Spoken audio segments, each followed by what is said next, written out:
Hi everyone, it's Will here, and today we're measuring sound deadening with accelerometers.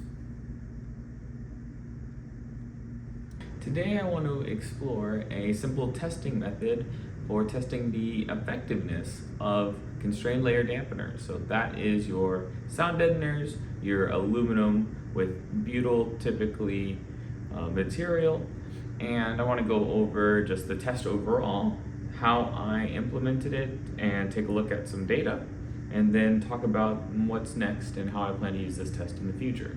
Now, constrained layer dampeners effectively work by converting the vibrational energy into heat.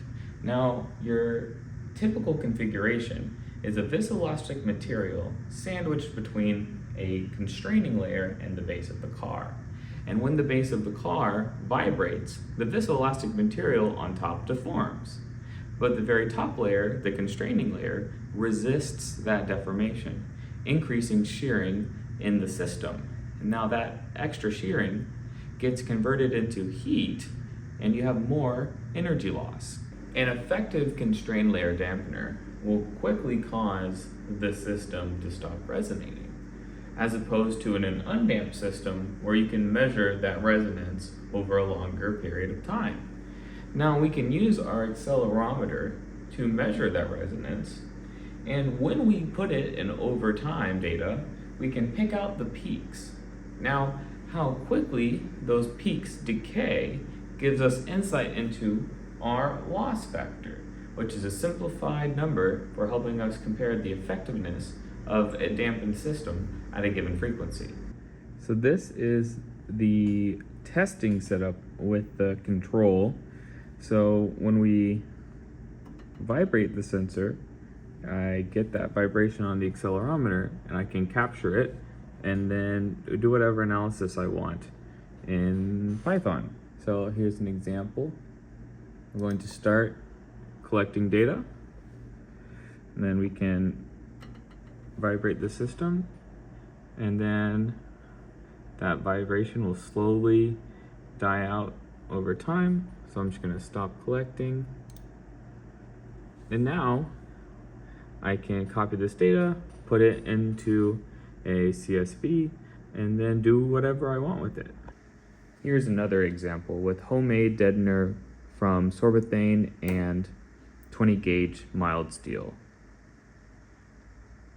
Here's some example samples of Resonix against a control. We have a control against sorbethane, so this is without a constrained layer, only the dampener. And then we have a kind of DIY sound deadener material of sorbethane and 20 gauge steel. So at a very high level, it's clear that the Resonix displayed significantly more low frequency loss than the other materials we tested.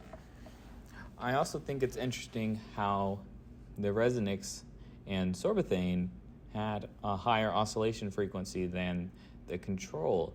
Now, I assume this is because of stiffening effects of both materials. With Resonix with the aluminum layer, this isn't too surprising, but the sorbethane is quite interesting. It could be essentially because it wasn't bonded properly. I did rely on the sheer tackiness of the material, or maybe from just pure measurement error.